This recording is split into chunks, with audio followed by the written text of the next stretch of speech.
اللهم صل وسلم وبارك على سيدنا محمد وعلى آله وصحبه وسلم. السلام عليكم، يا رب تكونوا بخير. تعالوا نعمل مع بعض وصفتي المعتمدة للبسبوسة بطريقة سهلة وبسيطة، مكونات كلها في البيت. مفيش اسهل من كده. اتمنى لو عجبكم الفيديو اعملوا لي لايك، ولو انتوا جداد على القناه انزلوا تحت الفيديو اعملوا اشتراك او سبسكرايب وفعلوا الجرس لو حابين يوصلكم مني اشعار بكل الوصفات الجديده. في طاسه على النار استخدمت نص كوبايه من السكر، عليها ربع كوبايه من الميه، هقلبهم كويس جدا لحد ما يبدا السكر يتكرمل معايا زي ما هتشوفوا الخطوات بالتفصيل. بعد كده اول ما يتكرمل معايا وياخد اللون الذهبي الحلو، يا ريت ما نغمقوش، هبدا انزل عليه بمعلقتين كبار من السمنه البلدي. ليكي الحرية تستخدمي سمنة او زبدة او زيت، مفيش اي مشكلة، بس السمنة بتديها نكهة وقوام حلو جدا. هبدأ اقلبهم كويس جدا لحد ما يعني يمتزجوا تماما، ويفضل برضو ان انا ما استناش عليها او ما اخدش وقت وانا بقلبها لان هي غمقت مني شويه. فمجرد بس ما احس ان السمنه دابت هبدا انزل عليها بكوبايه من اللبن.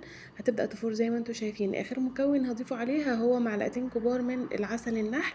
وممكن لو عملنا سيرب البسبوسه او عندنا اي سيرب تقيل ممكن اخد منه معلقتين، مفيش اي مشكله. استخدمت معلقتين من انا اسفه كوبايتين من السميد الناعم. ضفت عليهم معلقه كبيره من الدقيق، وضفت عليهم ربع معلقه ممسوحه من البيكنج باودر. هقلبهم كويس جدا وهبدا انزل عليهم على الخليط بتاعي بعد ما يكون هدي او بارد شويه. هقلبهم كويس جدا لحد ما يمتزجوا. انا بقلب ما بعجنش خالص، مجرد ما احس ان القوام امتزج تماما هوقف تقليب علشان السميد ما يمتصش كل السوائل وينشف معايا. طبعا العجينه بتاعتها لينه شويه وهتفرد معايا بسهوله في الصينيه. في صينيه بايركس او صينيه مقاس 24 هبدا انزل فيها بالخليط بتاعي. وهقلب اسويها كويس جدا لحد ما كل الاطراف تتساوى. هبدا ازينها بقى باي حاجه متوفره عندي في البيت. عندك سوداني، لوز، بندق، اي حاجه متوفره زيني بيها. في الفتره دي انا كنت مشغله الفرن قبلها بربع ساعه على درجه حراره 180 ل 200. بعد كده هبدا ادخلها على الرف الاوسط، هراقبها مجرد ما الحروف بتاعتها تبدا تلون.